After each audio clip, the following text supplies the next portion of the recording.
YCP అభ్యర్థుల తుది జాబితా విడుదల చేస్తున్నారు. ఆ దృశ్యాన్ని లైవ్లో చూద్దాం.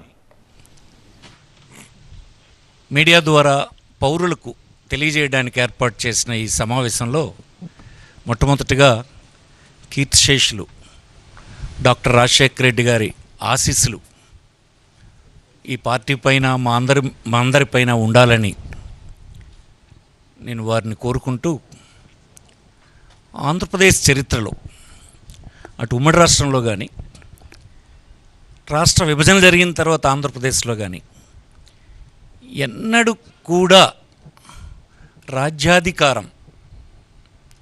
రాజ్యాధికారంలో భాగస్వాములుగా చేసేటువంటి స్థితి ఇంతకుముందు కేవలం మాటలకు, ఉపన్యాసాలకు పరిమితమైనటువంటి పరిస్థితులే ఉండేవి.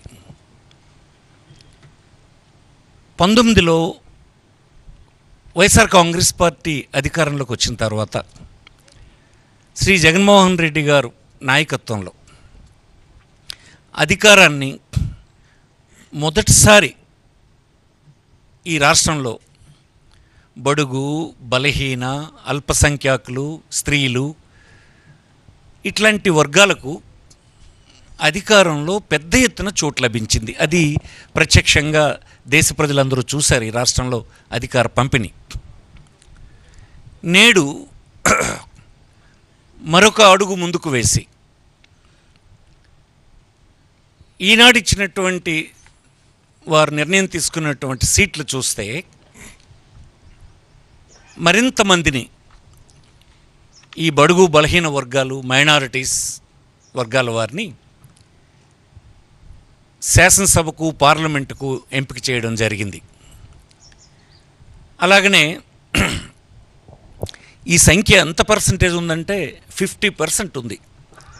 ఎస్సీ, ఎస్టీ, బీసీ, మైనారిటీ ఇట్లాంటి వర్గాలన్నీ కలిపి 50%. అంటే మన రాష్ట్రంలో 175 శాసనసభ నియోజకవర్గాలు కలిగి ఉన్నాం, 25 పార్లమెంటు నియోజకవర్గాలు కలిగి ఉన్నాం. ఈ 200 సీట్లలో 100 సీట్లు ఈ వర్గాలకు ఉన్నాయి. అంటే 50%. ఇది ఈ రాష్ట్రంలో, దేశంలోనే ఎక్కడ ఉండదని అనుకుంటాను నేను. దేశం స్టాటిస్టిక్స్ నేను చూడలేదు, కానీ ఈ రాష్ట్రంలో అయితే మాత్రం ఇది ఒక గొప్ప విప్లవం అని ఈ సందర్భంగా నేను మనవి చేస్తూ ఉన్నాను.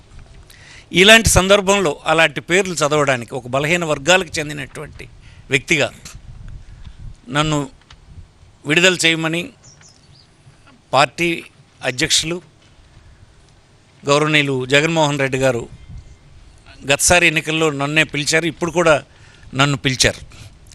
ఇది గర్వంగా ఉంది. ఇది నా జీవితంలో నేను ఊహించినటువంటి ఒక మార్పని, సామాజిక మార్పని మాటలు చెప్తే అయ్యేదా? రాజ్యాధికారం ఇవ్వాలి. రాజ్యాధికారం ఇవ్వడం ద్వారా ఆర్థికమైనటువంటి, సామాజికమైన దాని ద్వారా సామాజిక న్యాయం కూడా వస్తుంది. అది చేసి రుజువు చేసినటువంటి వ్యక్తి ఈ రాష్ట్ర ముఖ్యమంత్రి గౌరవనీయులు జగన్మోహన్ రెడ్డి గారని, వైఎస్ఆర్ పార్టీ అని ఈ సందర్భంగా మరొకసారి గర్వంగా చెప్తూ ఉన్నాను. ఈనాడు ఈ ఒక్కసారి ఇది మీరు చూస్తే, ఇస్తున్నటువంటి సీట్లు చూస్తే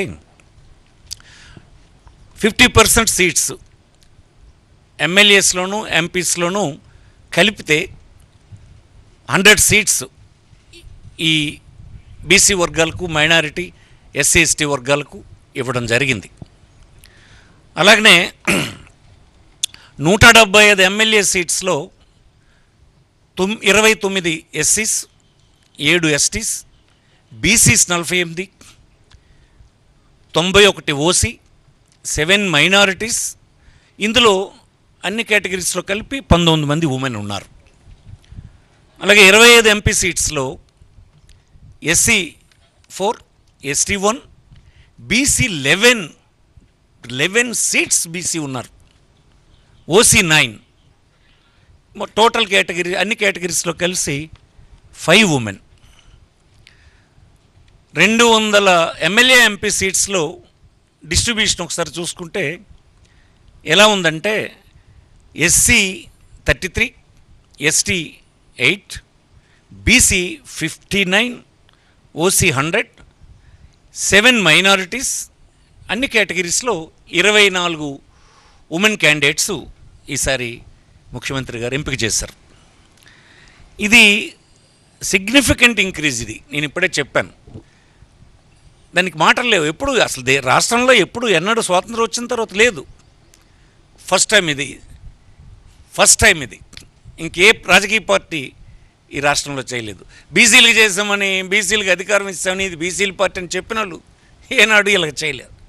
ఈనాడు ఇంత పెద్ద ఎత్తున ఈ నంబర్ ఉందని మీకు ఈ సందర్భంగా మనవి చేస్తున్నాను.